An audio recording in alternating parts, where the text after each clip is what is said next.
cantábamos, no podía dejar de pensar en ese texto que nos leyó Mauro, donde dice que el Señor tiene pensamientos de bien sobre nosotros. No sé cuántos de ustedes alguna vez meditaron profundamente sobre ese pasaje, pero yo recién pensaba en esto, ¿no? No sé si les pasó a ustedes, a mí me ha pasado.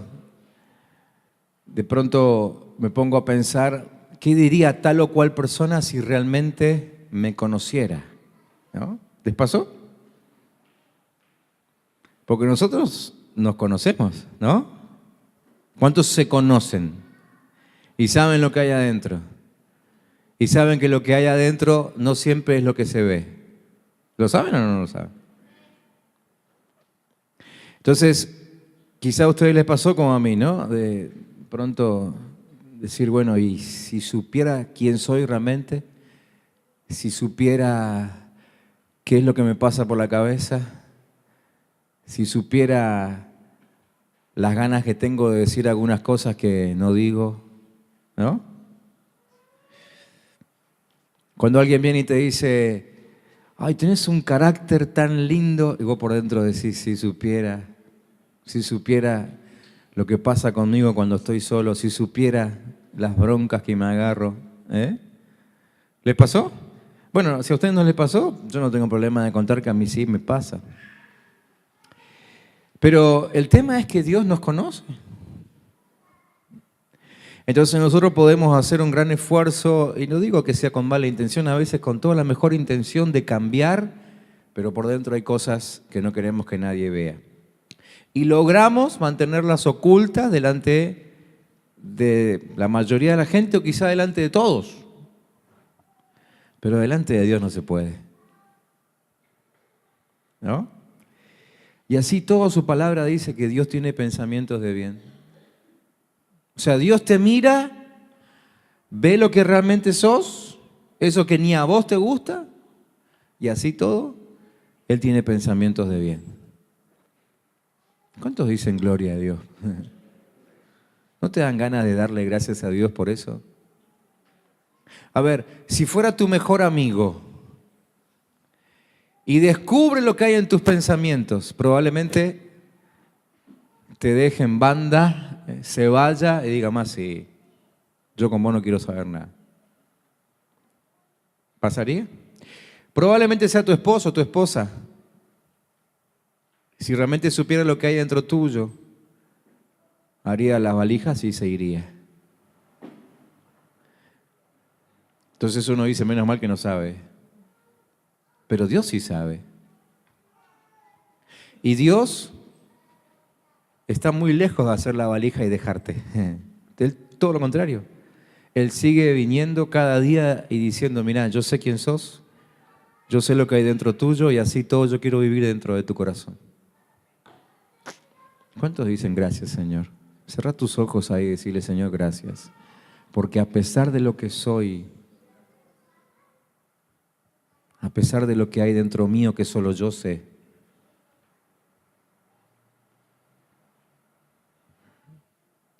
vos seguís viniendo. Mientras estábamos ahí y Mauro nos decía que adorásemos por algo especial, yo les abro mi corazón, yo lo adoré por su misericordia. Y yo le dije, Señor, gracias porque estás empecinado conmigo, porque a pesar de que mi vida probablemente le daría asco a cualquiera, vos seguís viniendo cada día, estás empecinado en amarme, en cuidarme, en sacarme bueno. Dios está empecinado con vos.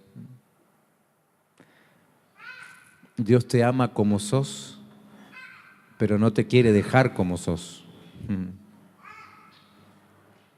¿Sabías eso, no? Pero claro, Él sabe que solamente en Él está tu posibilidad de cambio. Él sabe que si se va, perdés toda posibilidad de cambiar. ¿Por qué no le decís, Señor, no te vayas nunca? Al contrario, acomódate cada día más en mi corazón para que se vaya la mugre, para que se vaya el pecado, para que se vaya el infierno, la maldad, Yo no quiero más esos malos pensamientos, no quiero más nada. Quiero solamente a Dios dentro mío. Quiero solamente a Dios dentro mío. Quiero tu Espíritu Santo, Señor. Necesito tu Espíritu Santo. Necesito ser lleno de tu Espíritu Santo. ¿Cuántos pueden levantar su mano al cielo y decir, Señor, yo quiero tu Espíritu Santo dentro mío? Llename, llename. Llename en esta hora, Señor. Llename en esta hora. Llename, Señor. Gracias al Señor.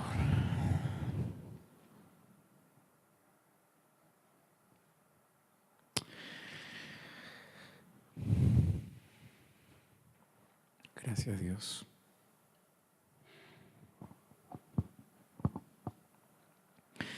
Decirle al que tenés al lado, no te olvides que Dios está empecinado con vos.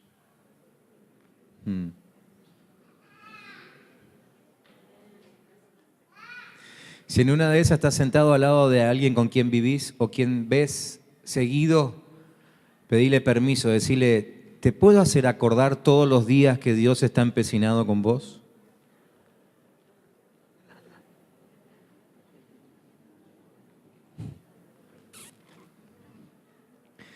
Y entonces vos contestale y decirle, sí, por favor, necesito que me lo recuerdes.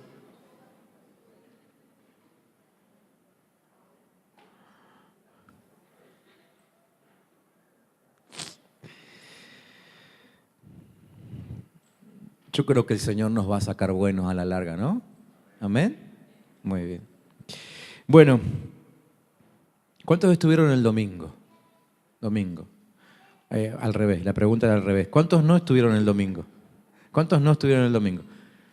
Bueno, a los que no estuvieron, les recomiendo muy mucho que vean el video del mensaje del domingo, ¿sí? Lamento la cara que van a tener que ver, pero por lo menos escuchen con los ojos cerrados, porque el Señor nos está desafiando en este tiempo a ganar uno más para Cristo. Por eso tenemos estos carteles delante nuestro que nos recuerden, ¿sí? Comenzamos el domingo un proceso que creo que de los últimos tiempos debe ser el más fuerte que como iglesia queremos encarar. Un proceso de crecimiento, un proceso de extensión del reino, un proceso de ganar a otros para Cristo. Y nos hemos propuesto el domingo ganar a uno, cada uno, antes de que termine el año. Si podemos ganar más, mejor, ¿sí? Pero por lo menos uno cada uno, uno más para Cristo. Digan conmigo, uno más para Cristo. Tengo que ganar uno más para Cristo antes que termine el 2015. ¿Amén? ¿Sí? ¿Creen que lo vamos a lograr? ¿Amén? Muy bien. Recuerden que este proceso no es solamente para salir a predicar. Este proceso incluye también el dejarnos preparar, el entrenarnos. Por eso los devocionales cada día van a ir con una tareita especial para que nos animemos a hacer algunas cosas con la gente que nos rodea y nos abra el camino, nos abra las puertas para poder predicarla. Así que lean los devocionales de cada día. Y cada semana vamos a ir en aumento buscando ser instrumentos útiles para el Señor, ¿sí? Así que no dejen de leer el devocional cada día en el Facebook, ¿sí? Y además pedir ayuda, hablen con sus líderes de grupo, cuéntenle su realidad, que tienen miedo, que tienen vergüenza, lo que sea, porque este tiempo no es tiempo para exponer a nadie, es tiempo de dejarnos moldear por el Espíritu a través de la gente que trabaja con nosotros, quienes nos lideran, ¿sí? Y todos juntos encarar esta campaña, este proceso, para ganar uno más para Cristo. ¿Amén?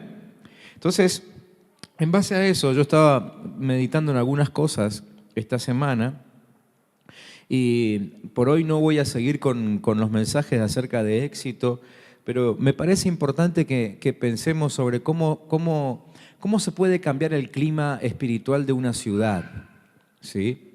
¿Cuántos creen que el clima de la ciudad donde vivimos está enrarecido? Está feo, ¿no? Está feo, ¿no es cierto? Y más ahora, desde hace 15 días que estamos con ese conflicto ahí, más allá de que cada uno puede apoyar a los chacareros o no apoyarlos, pero la verdad que está feo. Y todos lo sufrimos, ¿sí? Entonces, se me cruzaron algunas cosas por la cabeza que fui anotando por ejemplo, este pasaje en 2 de Corintios capítulo 4, versículo 4. 2 de Corintios 4, 4 dice así. Dice que el Dios de este siglo cegó el entendimiento de los incrédulos para que no les resplandezca la luz del Evangelio de la gloria de Cristo, el cual es la imagen de Dios. Por eso es que uno ve que el mal va en aumento, ¿no? Bueno, los que ya tenemos algunos años vividos, decimos que antes no era así, ¿no? Y ustedes escuchan la voz de los que somos más viejitos diciendo, antes era otra cosa. Se podía caminar tranquilo a la noche, uno salía a pasear, ahora no. Bueno, ¿por qué? Porque el Dios de este siglo hace que los que son malos sean más malos que antes. ¿Sí? Otro pasaje que se me vino a la cabeza es el de Hechos capítulo 26. Hechos 26, 17 y 18.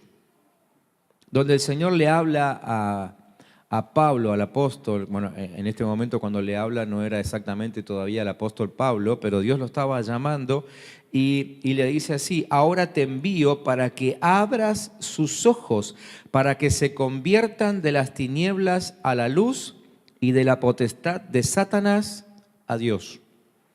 Esta es nuestra tarea, ¿sí? Lograr que la gente salga del mundo de oscuridad donde están y pasen a vivir en el mundo de la luz. Por eso es que necesitamos comprometernos con esta campaña. No es una campaña de crecimiento de la iglesia al camino. No, es una campaña de extensión del reino de Dios. Si después la gente que se convierte con nosotros no se congrega aquí, no hay ningún problema. El tema es que tienen que salir del mundo de las tinieblas y tienen que ir a vivir al mundo de la luz, ¿sí? Es decir, el mal que hoy avanza porque hay demasiada gente viviendo en tinieblas. Necesitamos sacarlas de ahí, ¿sí? Quizá la mayoría de la gente que vive en tinieblas quiere salir, pero no sabe cómo.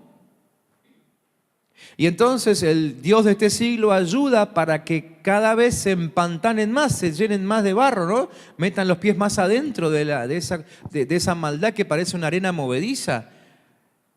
No sé si no creo que hayan caído en arenas movedizas, pero deben haber visto quizá un video por ahí de algo, ¿no?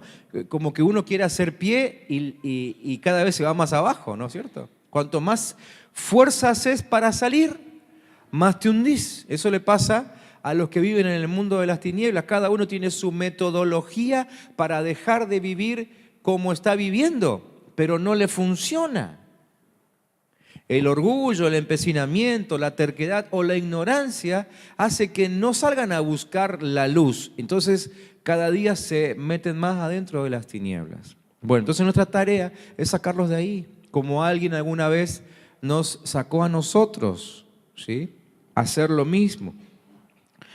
Necesitamos cambiar el clima espiritual de la ciudad. A veces nos cuesta creer que el clima de la ciudad se pueda cambiar, ¿no? Uno cree que, bueno, puedo cambiar el clima de mi casa. Si yo me preocupo y nos juntamos a orar los 4 o 5 que vivimos en casa, y bueno, vamos a cambiar el clima de nuestro hogar. Pero en realidad, así como se puede cambiar el clima de un hogar, así también se puede cambiar el clima de una ciudad. Por supuesto, el proceso será más largo, demandará más gente que viva en la luz, que esté haciendo lo que hay que hacer para que el clima cambie, pero definitivamente yo creo que se puede cambiar. Y Pablo, el apóstol Pablo, justamente él nos dice, ¿se acuerdan que el domingo, bueno, los que estuvieron el domingo se van a acordar que mencionamos un texto que es el que está en la primera carta de Timoteo, capítulo 2, versículo 2. Y allí Pablo nos enseña que si nos ponemos de acuerdo en orar por todos, el clima de la ciudad va a cambiar. Él dice que oremos por todos justamente para poder vivir en paz, para poder vivir pacíficamente. Él dice, para poder tener una vida pacífica y tranquila, caracterizada por la devoción a Dios y la dignidad. ¿Sí? Eso dice en la Nueva Traducción Viviente. Entonces, para que la paz aumente en la ciudad, tiene que disminuir la violencia. Y esto no se puede hacer sin cambiar el clima espiritual de la ciudad. Necesitamos ponernos a hacer lo que la palabra dice para que el clima en la ciudad cambie. El problema nuestro es que hemos dejado el control del clima espiritual en manos del diablo, ¿sí? Y la verdad es que él hoy maneja a discreción el clima de la ciudad. Usa a sus siervos para que unos se enojen con otros, ¿sí? Un grupo de ciudadanos de aquí del Valle viajó a Buenos Aires hoy para traer una solución a un conflicto real. Y alguien allí le cerró las puertas, hizo que se enojaran y ya el clima ha cambiado, ¿sí? Y les dijo, no, vengan el lunes. Entonces los que se enojaron hoy dijeron, el lunes no vamos nada. Y ahora, es decir, es un tiroteo entre unos y otros, ¿sí? Y nadie afloja, ¿no? Y entonces, día tras día, el clima espiritual de la ciudad se va poniendo más denso. Antes de que no veamos nada y las tinieblas sean tantas, tenemos que ponernos a hacer lo que dice la palabra. Entonces yo quisiera que hoy prestemos atención rápidamente al Evangelio de Lucas. Así que busquen en su Biblia Lucas. No les voy a leer un texto específicamente, creo, o quizá un par de nada más. Pero vamos a recorrer todo el Evangelio porque yo quiero mostrarles algo esta noche. Porque en el Evangelio de Lucas vemos dos climas espirituales diferentes. Ahora, a medida que lo vayamos viendo, ustedes se van a dar cuenta, quizás solamente leyendo los títulos, que los primeros 9 capítulos de Lucas muestran un clima absolutamente hostil, duro, ¿sí?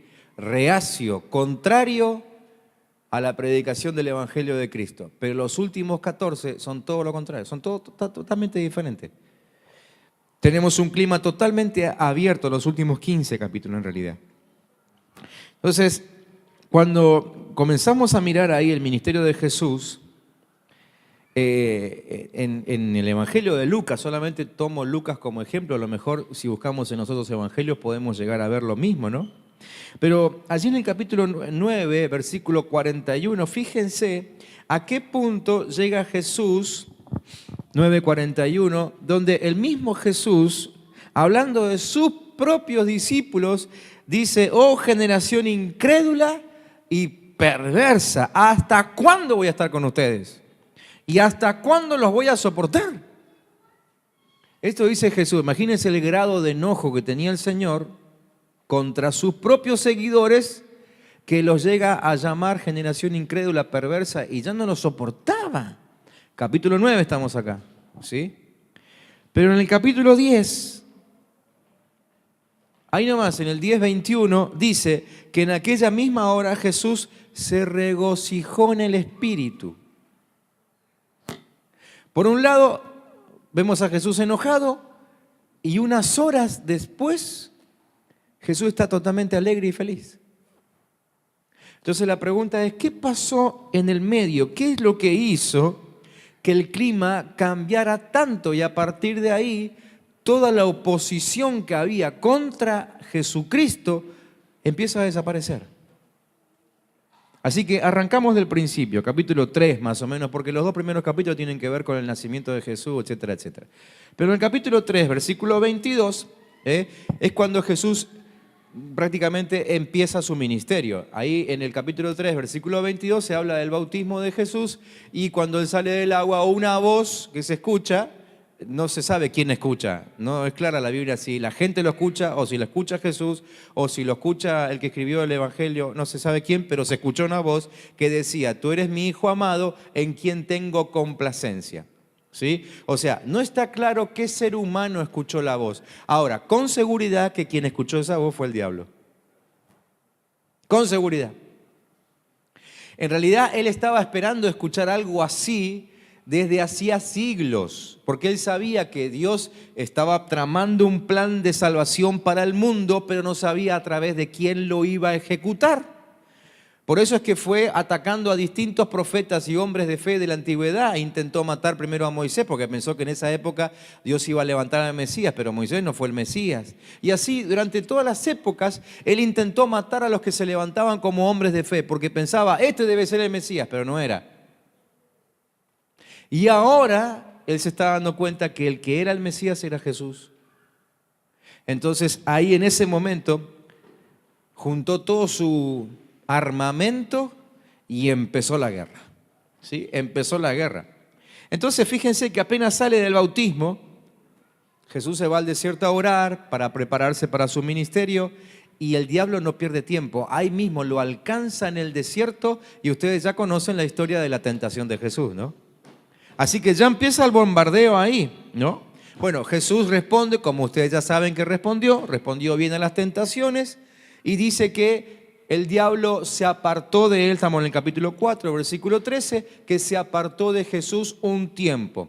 Ese tiempo no fue muy largo, no tardó mucho, no esperó mucho tiempo el diablo para volver a atacar. Ahí nomás en el capítulo 4, pero en el versículo 22, vemos que ya empieza a funcionar una estrategia del diablo para destruir a Jesús, porque los amigos y los vecinos de Nazaret se volvieron contra Jesús en una movida ahí repentina y extraña. Jesús estaba hablando en la sinagoga, estaba haciendo su presentación en sociedad, estaba presentándose, era la primera vez que predicaba, ¿sí? Creo que el domingo les voy a hablar un poquito más de esto. Pero era la primera vez que predicaba y ya se enojaron con él y ya lo sacaron para el monte y ya lo querían tirar por el precipicio. Ahí nomás se armó una movida extraña, ¿sí?, que venía de la gente que lo había visto nacer. Lo conocían, sabían quién era el hijo de José, el carpintero, probablemente era el que le había arreglado la silla, la mesa, le había construido la casa, no sé qué le había hecho Jesús, pero ahora lo querían tirar por el precipicio. Eso era anormal, era algo raro. Pero claro, nosotros que conocemos la historia sabemos que no era algo raro. En realidad, el diablo estaba usando a esa gente porque ya lo quería destruir. Vamos al versículo 31 y ya empiezan a aparecer los mismos demonios, ¿sí?, que vinieron a desafiarlo ahí en Capernaum, porque se tuvo que ir a Nazaret, se fue a Capernaum y aparecen los demonios que empiezan a luchar en contra de él. En el capítulo 5, versículo 21 al 32, voy a ir rápido, así que si no pueden seguirme, no me sigan, escuchen nada más, pero después lean los títulos y se van a dar cuenta. En el capítulo 5, 21 aparecen los líderes religiosos, o sea, los pastores, los diáconos, los líderes de la iglesia de esa época, intentando crear división entre Jesús y sus discípulos a través de calumnias. ¿La calumnia de quién viene? Del diablo, o sea que el diablo sigue intentando ahí, ¿no? Sigue trabajando. Y dice que inclusive se llenaban de ira y comenzaron a conspirar contra él. Capítulo 6, versículo 11 dice que ya estaban conspirando contra él. A ver, ¿qué significa conspirar? Ahí conspirar significa estaban buscando la forma a ver cómo lo podían matar, aniquilar, sacarlo del medio, ¿sí?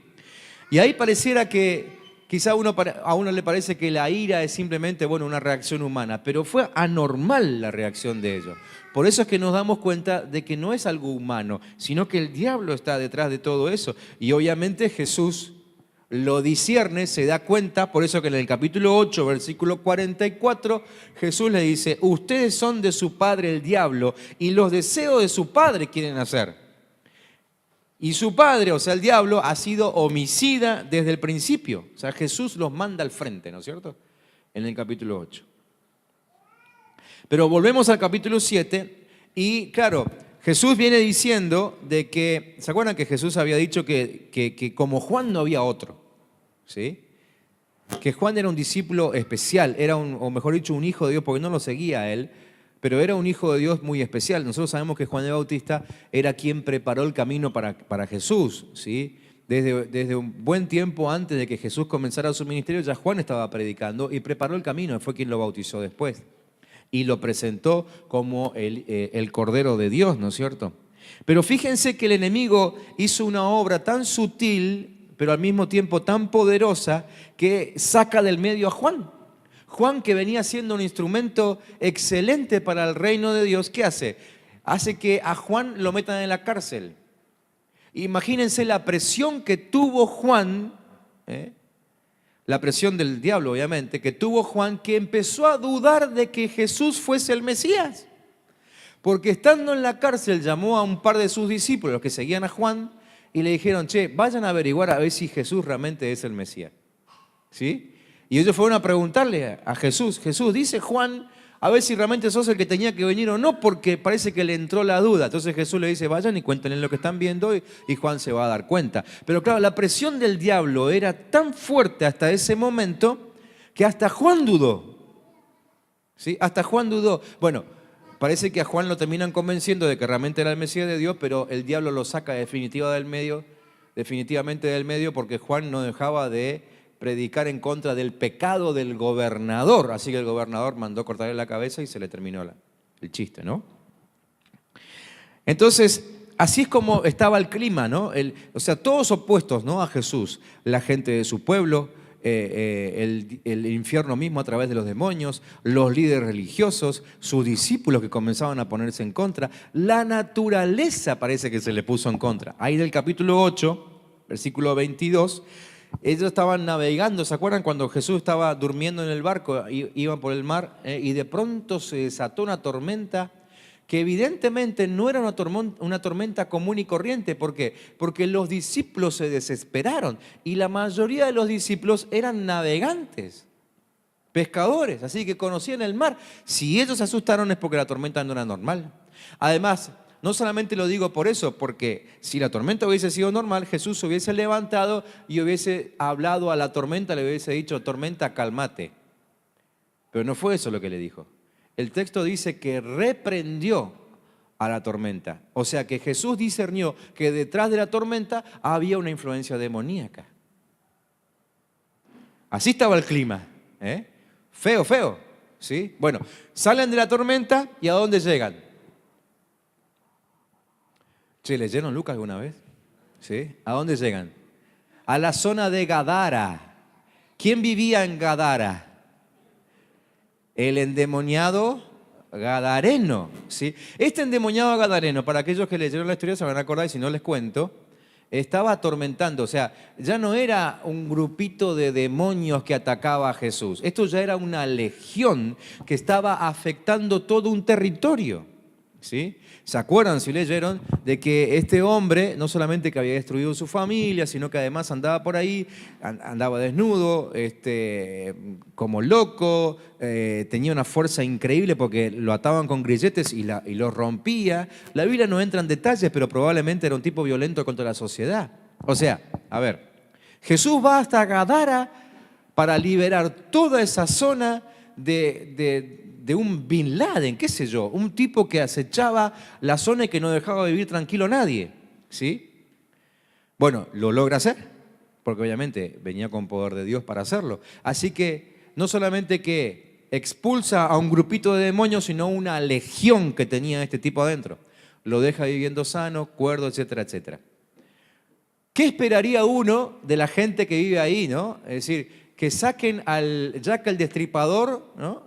Imagínense ustedes, Jack el Destripador viviendo entre nosotros, todos andamos con miedo, nadie quiere salir a la calle porque no sabes cuándo te aparece Jack el Destripador, ¿no es cierto? Y de pronto aparece uno que saca del medio a Jack el Destripador, lo deja sanito. ¿Qué haríamos nosotros? Le agradeceríamos, le besaríamos los pies, diríamos gracias porque por fin alguien se animó a enfrentar a Jack el Destripador. Uno esperaría eso, pero ¿cómo reaccionó la gente de Gadara? Le dijeron, por favor, andate de acá, no queremos saber nada con vos. O sea, eso no era normal. ¿Qué había detrás de todo eso? Influencia demoníaca, ¿sí?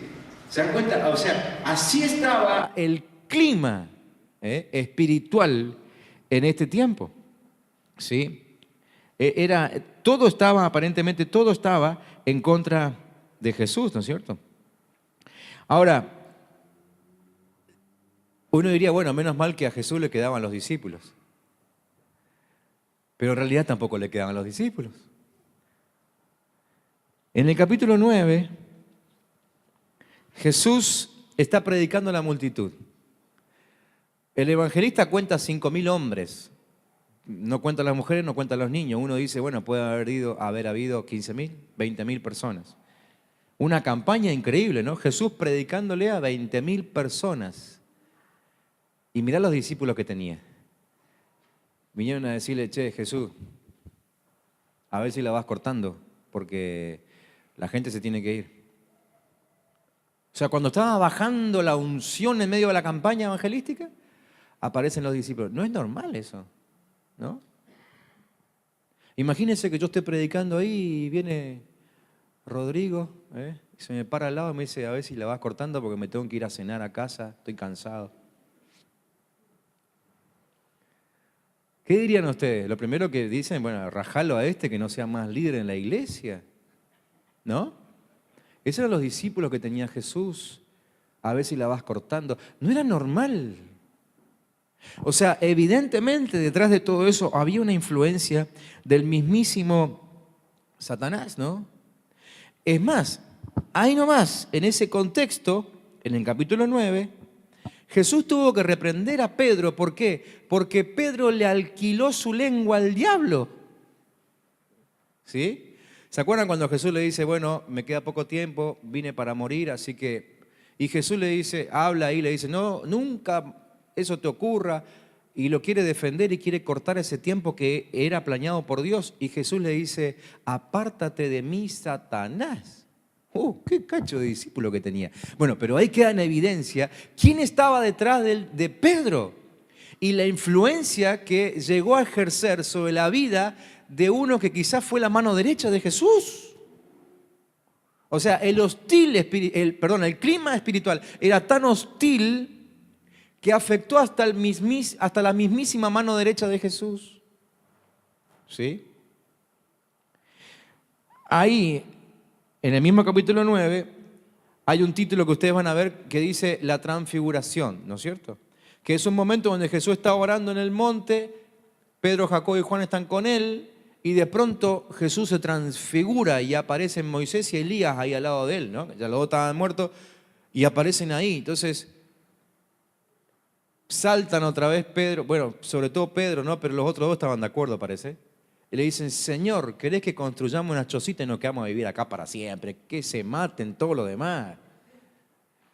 Y se escucha la voz del Padre, de Dios mismo, que dice, cállate la boca, Pedro, deja que hable Jesús, por favor no abras más la boca. Una cosa así, en mi versión dice eso. O sea, Dios Padre mismo lo tiene que reprender porque ya Pedro ya estaba totalmente obnubilado por lo que el diablo estaba haciendo dentro de él con tal de destruir y frenar la obra de Jesucristo. ¿Me siguen? Bueno, no logró hacerlo con Pedro, pero siguió intentando con los demás discípulos. O sea, Jesús les venía predicando, enseñando cómo se vive en el reino de Dios y qué sé yo, y aparecen los discípulos que querían ver quién era el mayor, ¿no? Aparece la madre de uno de dos de los discípulos que eran hermanos, ¿no? Y le dice, Jesús, qué lindo que son mis dos nenes, ¿no? ¿Te verías tan lindo vos en medio de los dos? Una cosa así, ¿no es cierto? Orgullo. El diablo había llenado su corazón de orgullo. Y no solamente contentos con eso, Santiago y Juan, ¿se acuerdan que ofrecen a Jesús pedir fuego del cielo para destruir una ciudad? Cuando Jesús había venido para salvarla. Se encontraron por ahí con un personaje que liberaba a la gente de los demonios en el nombre de Jesús. O sea, por lo que el contexto dice, este personaje, que no sabemos el nombre, porque no andaba con Jesús, pero había escuchado el mensaje de Jesús en algún momento y lo estaba haciendo bien. En el mismo capítulo de la transfiguración, cuando termina ese relato, se cuenta la historia de que los otros 9 que no habían subido al monte con Jesús habían tenido una mala experiencia con un endemoniado que no pudieron liberar. ¿Se acuerdan de esa historia? ¿Sí? Y en el mismo capítulo se cuenta de un personaje que no andaba con ellos, pero que sí tenía éxito liberando endemoniados, y los discípulos dijeron, Señor, le dijimos que no predique más. O sea, parecía el mundo del revés, ¿no? A ellos no le funcionaba, pero tenían el tupé de decirle a uno que sí le funcionaba que no predique más. Estaba todo mal. Ese era el clima que se vivía. Y Jesús intentó reclutar discípulos nuevos. Estamos ya casi llegando al final del capítulo 9. En el capítulo 9 pasa de todo. Estamos ya en el versículo 57 y Jesús quiere reclutar discípulos nuevos. Entonces dice, ¿Cuál es el costo del discipulado? ¿De quién hay que seguir? Entonces se acerca uno y dice, yo te quiero seguir, pero ¿puedo ir a despedirme de mi papito primero? Y a Jesús se le empieza a hinchar la vena acá, ¿no? Y después aparece otro y le dice, yo te quiero seguir, pero voy a terminar primero de arar el campo, ¿no? Y Jesús le dice, el que puso la mano en el arado y mira atrás, no es apto. Quédate nomás con tu arado y ya está. No consigue reclutar a nadie. Todo mal. Todo en contra de Jesús. ¿Sí? Ahora, así todo, él seguía predicando. Seguía predicando y Satanás no lo podía parar. Entonces, ¿qué piensan ustedes cuando ustedes ven que la selección argentina está jugando y muy mal, ¿no? Y entonces el director técnico saca a un jugador de la cancha, le pide la camiseta, se la pone él y entra a jugar él? Como diciendo, ya no sé qué hacer con este equipo, voy a jugar yo a ver si nos va mejor. ¿Qué pensarían ustedes? Bueno, algo así hizo el diablo. Porque se metió él mismo, dice la Biblia, adentro de Judas. ¿Sí? Se metió él mismo adentro de Judas para ver si podía frenar a Jesús. O sea, ni con los discípulos se podía contar. Así de hostil estaba el clima ahí. Pero pasa el capítulo 9, pasa el capítulo 10. En el capítulo 11 encontramos este versículo. Encontramos dos versículos, el 14, el 29, los dos dicen algo parecido. Dice que la gente se maravilló y empezaron a apiñarse las multitudes. O sea, de pronto empezó a juntarse la gente alrededor de Jesús. 16 dice, y todos se esforzaban por entrar en el reino de Dios. O sea, veníamos de mal, que nadie lo quería, todos lo rechazaban, los demonios, los religiosos, los discípulos, la gente de acá, la gente de allá, los de su nación, los extranjeros. Nadie quería a Jesús y de pronto nos encontramos con esto, con que todos se esforzaban. Ahora, los líderes no podían abrir la boca porque Jesús mismo se paraba y los enfrentaba en público, cosas que antes no podía hacer. Antes se tenía que escapar, como cuando lo quisieron tirar por el precipicio. Se tuvo que escapar. Ahora no, ahora Jesús se planta, capítulo 11, capítulo 12, capítulo 13. Voy a ir un poquito más rápido, ¿sí? Los enemigos que estaban seguros de sí mismos antes, ahora empiezan a retroceder. Herodes mismo le manda emisarios y Jesús le dice, vayan y díganle a esa zorra. ¡Upa! Jesús ahora no se escapa más. Ahora empieza a enfrentar al mismo gobernador y dice, díganle, yo echo fuera demonios, hago curaciones hoy y mañana y al tercer día voy a terminar mi obra. Eso está en el capítulo 13. No hay nada que ustedes o Herodes me puedan hacer a mí. Yo voy a cumplir mi misión. Y sigue predicando. Y la gente se le sigue juntando. A diferencia de los primeros 9 capítulos, la gente se le empieza a juntar, se le empieza a juntar. De pronto va a Jericó, se encuentra con un ciego que le pide a Jesús que lo sane. Jesús lo sana y dice que se salvó toda la ciudad. Eso no pasaba antes. Hasta el capítulo 9 eso no pasaba, sino que cada vez que Jesús hacía una obra buena, lo terminaban echando. Ahora no, ahora la ciudad se convierte. En el capítulo 19, Jesús le pega un golpe al infierno increíble porque rescata uno de sus secuaces más temibles. Capítulo 19 de Lucas, ¿de quién se habla? De Zaqueo. Un tipo corrupto como él solo, que robaba a sus conciudadanos, al gobierno de turno, a los que lo empleaban. Y Jesús lo gana para el reino de Dios y la gente se seguía maravillando, ¿no es cierto? O sea, Jesús arruinó el plan de juego del diablo.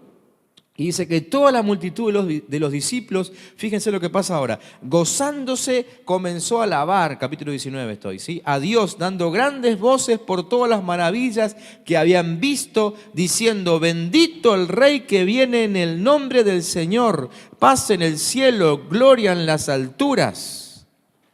O sea, antes lo querían echar y ahora lo glorificaban. Y Jesús seguía avanzando y llega hasta el templo y ahí la máxima, ¿no? Termina echando a todos los vendedores que había dentro del templo, limpia el mismísimo templo. Y dice el versículo 48 que no hallaban nada que pudieran hacerle porque todo el pueblo estaba expectante, oyéndolo. Así que Jesús termina tomando el control de la situación, el clima cambia totalmente. En el capítulo 21 Jesús dice, el cielo y la tierra pasarán, pero mis palabras no pasarán. Y dice que enseñaba de día y de noche en el templo y todo el pueblo venía a él por la mañana para oírle durante todo el día.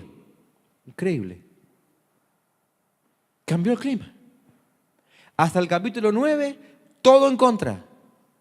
A partir del capítulo 11, todo a favor. ¿Qué es lo que pasó? ¿Qué es lo que pasó?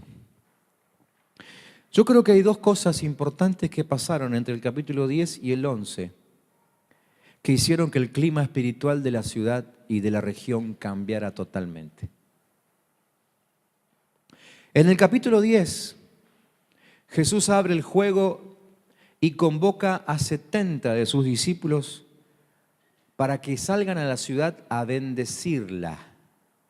Primera cosa que sucedió. Los 70 salieron a bendecir, ¿se acuerdan? Lean después Lucas capítulo 10.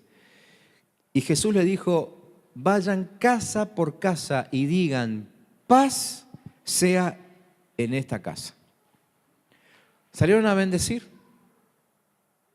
Así que bendecían una casa, bendecían otra casa, de esa casa pasaban a la otra, de ese grupo de casas pasaban a la otra aldea, de esa aldea a otra ciudad. Y al tiempo volvieron contentos, gozosos.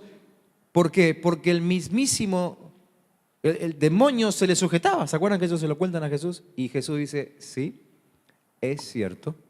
Yo veía al diablo caer como un rayo. Primera cosa que sucede. Los discípulos salen a bendecir.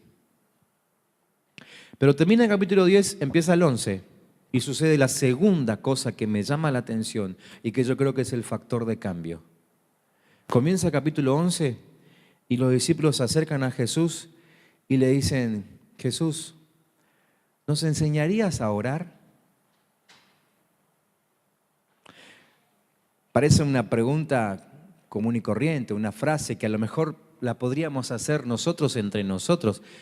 Pero no es una frase común y corriente. ¿Saben por qué? Porque la está haciendo un judío. Y los judíos eran especialistas en oración. O sea, que un judío diga, ¿me enseñás a orar? Es porque ya el orgullo lo tiene totalmente por el piso. Dos cosas sucedieron. Y a partir de ahí el clima de la ciudad cambió totalmente. Los discípulos salieron a bendecir. Y aprendieron a orar. Oración y bendición. Oración y bendición. Oración y bendición. Así que, en conclusión, yo creo, puede haber obviamente muchas cosas que hacen que el clima de la ciudad cambie, pero yo creo que bien podemos nosotros empezar por estos dos factores. Porque son los que llaman la atención en el Evangelio de Lucas, ¿no? Dos hechos bien puntuales que hicieron que, por lo menos en el Evangelio de Lucas, el clima cambie totalmente. Yo creo que podemos hacer estas dos cosas. Ponernos a orar. Como le dijo Pablo a Timoteo, orá por todos. Oren por todos. Y si seguimos la indicación de Jesús a los 70, orar para que el Señor los bendiga, para que les vaya bien, para que sean prosperados, para que los enfermos sean sanados, para que los endemoniados sean liberados. En ese sentido, orar, orar, interceder. Orar por la gente que nos rodea. Orar por nuestros amigos más cercanos, orar por nuestros familiares, orar por el vecino, como decíamos el domingo, el de la izquierda, el de la derecha, el de enfrente, por lo menos esos tres. Orar, orar, orar, orar. Y después, segunda cosa, cuando salimos a la ciudad, bendecir, bendecir, bendecir, bendecir. Gente con la que nos crucemos, que te vaya bien, que tengas paz, que te funcione la bendición de Dios, ¿no? Orar y bendecir. Orar y bendecir. Como les decía yo el domingo, ¿muy complicado? ¿Les parece muy complicado? ¿Qué tal si empezamos? Yo sé que muchos de ustedes lo están haciendo, pero ¿qué tal si le ponemos más fuego a la oración y más ímpetu a la bendición? Empezamos a orar y empezamos a bendecir. Esto de bendecir tiene que haber una disposición. Bueno, en los dos casos tiene que haber disposición, porque tiene que haber disposición para orar todos los días. Y tiene que haber disposición para cambiar la maldición a la que estamos acostumbrados a una bendición.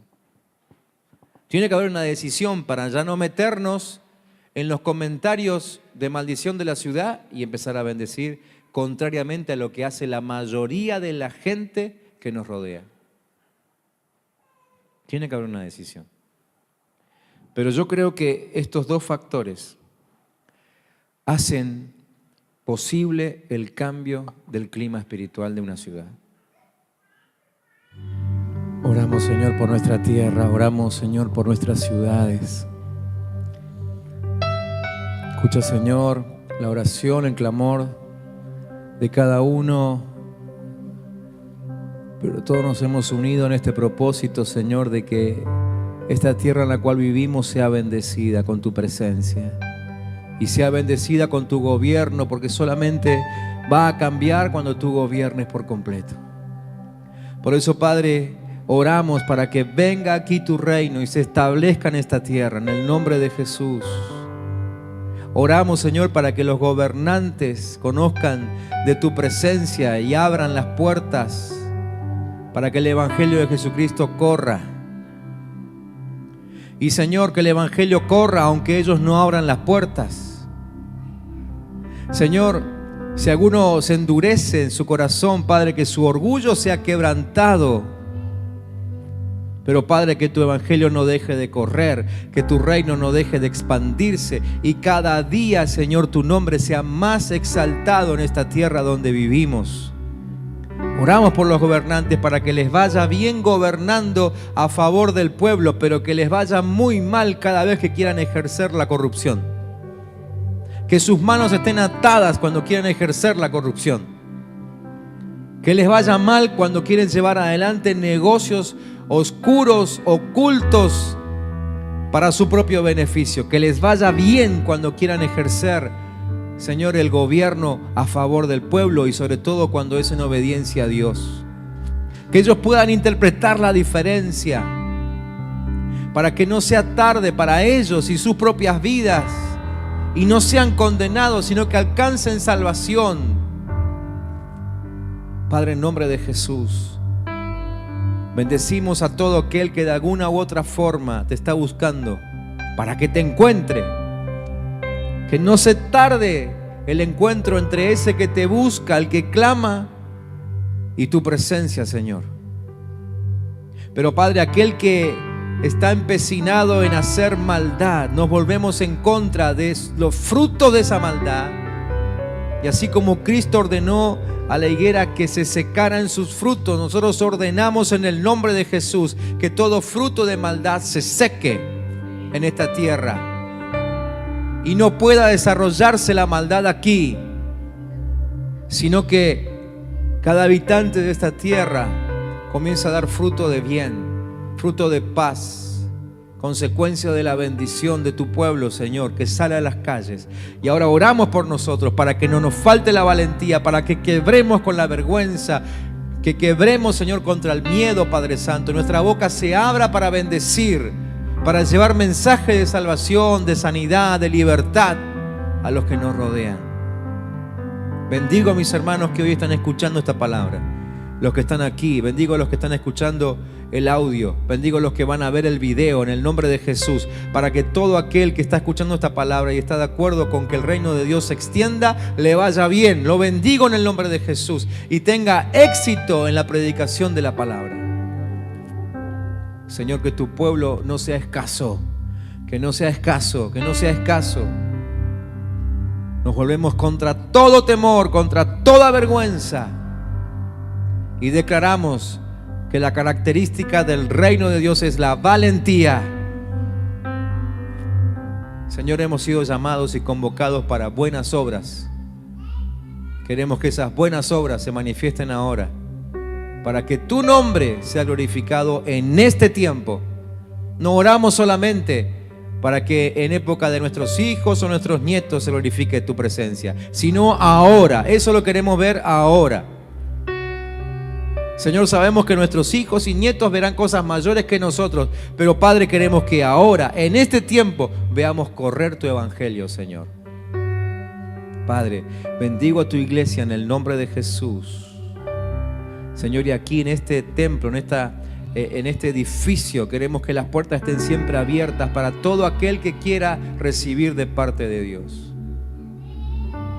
Y úsanos, Señor, como instrumentos, como herramientas útiles, para, como la luz, atraer a los que están en oscuridad.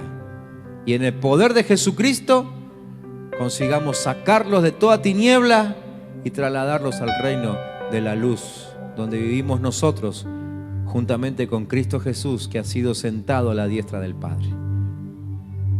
En el nombre de Cristo. Amén.